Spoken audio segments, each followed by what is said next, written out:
Injured workers have no privacy protections under the law. States want everyone and anyone to be able to look up that workers' compensation claim and act as an informant against the injured worker just in case they're faking it. That means that every doctor also has full access to your medical file. So when I developed ovarian pain and went to a local gynecologist, he knew that I had been raped at work. He knew I had untreated shoulder and neck injuries. And he knew that I had been battered by my ex-boyfriend. He did an ultrasound and he knew that I had an ovarian cyst, but he did not disclose that to me. Instead, he told me that my pain was caused by stress, and he prescribed this huge overdose of Xanax, which was contraindicated with the pain medication I was taking. That combination was so dangerous it could make your heart stop. Of course, I didn't know that, and when I got home and took the medication, within about 20 minutes, I thought I was going to die. I couldn't walk right. I couldn't talk right. The whole world looked like waves, and I thought I was having a stroke, and I desperately called his office for help. He showed up about 10 minutes later, and I was so incapacitated by then I had to hold on to furniture just to make it to the front door. And when he came in, he took me by my arms and led me over to my couch and had me lay down. I thought he was going to call an ambulance. And instead, he got on top of me, started tearing off my clothes, and he raped me. About a week later, he showed up at my house while I was cooking dinner, and he just walked right in and told me that he wanted to talk about what had happened. I had offered virtually no resistance. But I was so out of it, I did not know what I was doing. And when I began to tell him this, suddenly he tried to put his hands on me. And I pushed his hands away. And as soon as I did that, he reached out with his hand and pinched me right here on my shoulder. And when he did, my legs just turned into jello and I collapsed on the floor. It was like a Charlie horse all over my entire body. Suddenly, he just pulled me up onto my knees, unzipped his pants, put his penis in my mouth, and ejaculated. It was so crude. You come in like a snake. You're waiting for a break. You act so slow to make your move. You make your move and rub against my shoes.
reported what happened to the medical board. They completely ignored the fact that an overdose had been prescribed. And when I tried to describe this Spock-like maneuver that was used to subdue me, they just rolled their eyes. They told me that they would not investigate my complaint unless I agreed that I would not sue this doctor. And when I agreed, they dropped my complaint completely.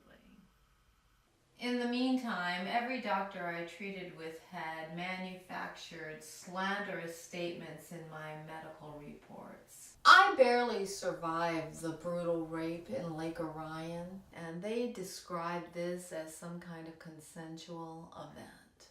And it got ugly.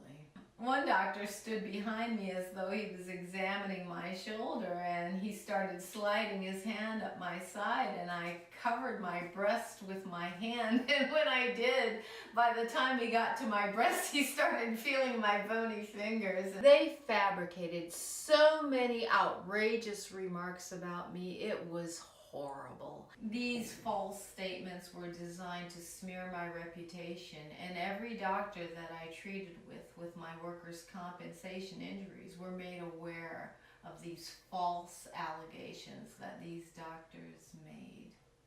Apparently, this doctor had been drugging and raping women for more than 20 years, but most of them were poor, black, or disabled, and the police ignored all of their complaints. And after he assaulted me, he went on to assault the wife of a businessman, and then he made the fatal mistake of raping a woman whose husband was the captain of the police. When she was raped, he finally was arrested. And my case was resurrected.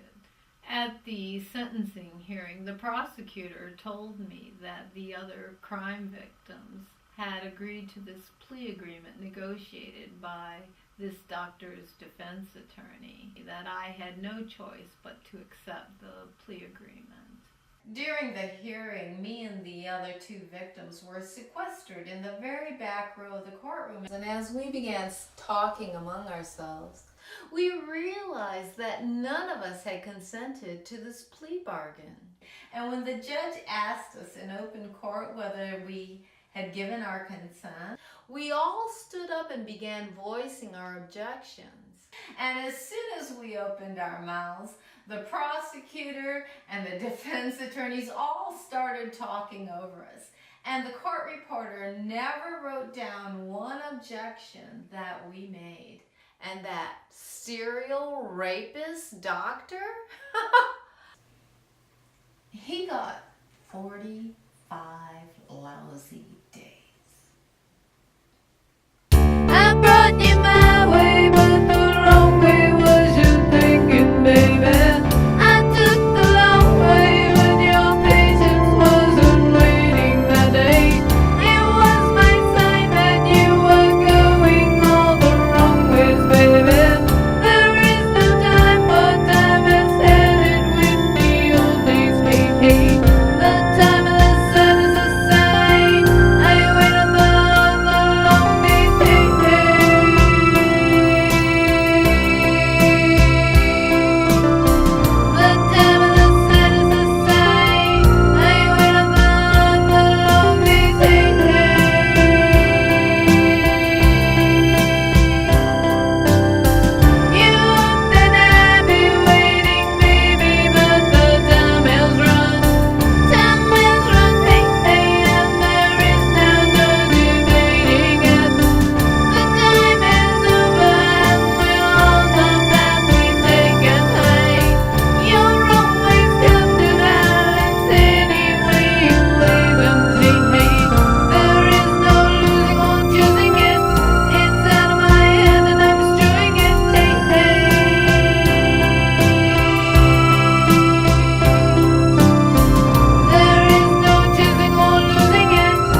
I could hardly ever walk my dogs on a leash anymore. And eventually I bought 5 acres on the river out in Napoleon. The shoreline was covered with all kinds of twigs and branches and garbage, and I would go out there every weekend to burn this debris. One day I was burning some brush down by the river, and suddenly the pile of branches just exploded in this huge fireball. My hair and my clothes were on fire, and all the skin was just burned off my face and my arms and my legs, and I just rushed down to the river and put myself out in the cold water. And I would have been blinded if I hadn't been wearing my glasses. Eventually, I got my dogs in the car and drove myself to the local hospital. They let me soak in a tub of cold water for about an hour. It burned all the skin off my face and my hands and my arms and my legs. I had shrapnel in my wounds. It burned so bad. I had burns and blisters and soot and shrapnel embedded in my wounds all over my entire body, and they discharged me in that condition. And I knew that this just was not right. So when I was finally able to drive myself home, I took myself to a local walk-in clinic. And it was truly a miracle that day. They had this wonderful doctor there who was moonlighting from the St. Vincent's burn unit, and that doctor saved my skin. This doctor meticulously picked out every piece of metal and shard from my face and my skin, and he cleaned all the soot and blisters off my entire body. He saved my skin. For the next 2 months, I had so many bandages all over my face and my arms and my legs. I looked like a mummy driving around in my car. People would drive by honking and waving. When I returned to my property and I went down to the site of the explosion, you could see that someone had placed 3 butane canisters around the perimeter of the fire pit and had wired them into place. So that no matter where you were standing when they exploded, you were going to be burned badly. When I saw this, I called the sheriff's office immediately. And when the deputy came out, he just jumped down into the pit and with his bare hands yanked the butane canisters out of the wire and threw them out into the yard, completely destroying the crime scene. He said that it was probably kids who did it and there was no evidence to collect. Right.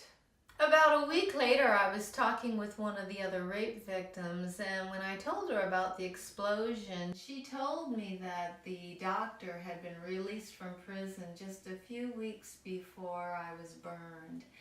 And he had been granted a contract doing aerial photography for the county. I was thinking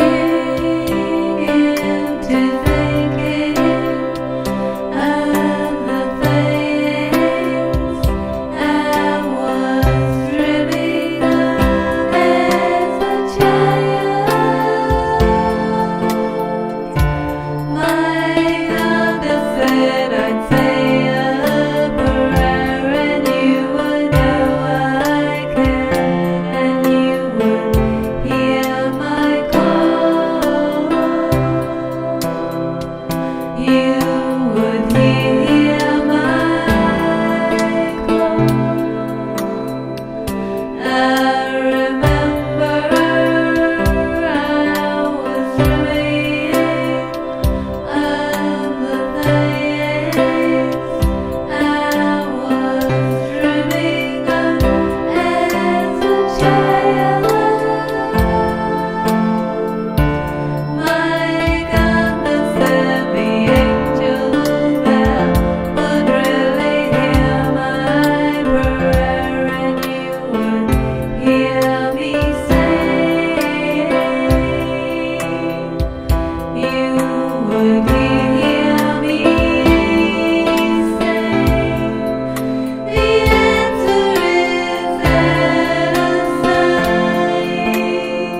father was a wonderful, kind, intelligent, good-looking man who taught me how to fix things how to be honest.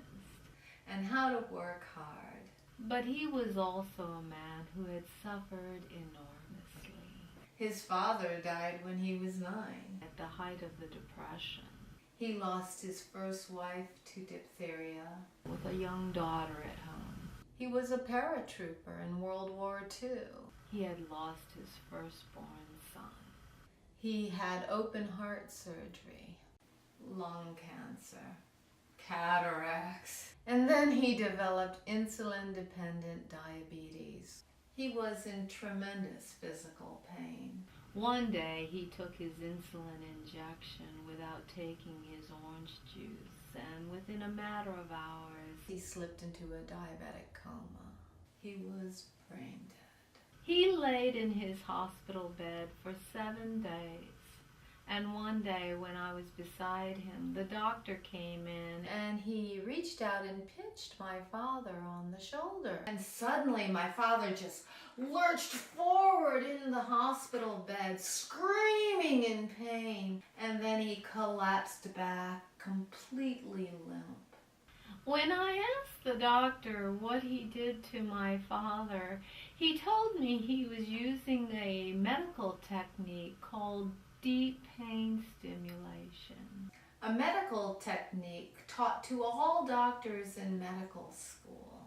So you see, even when my father was dying in his hospital bed, he was telling me what that filthy rapist doctor did to subdue me, using a medical technique That every doctor on that medical board was trained to do.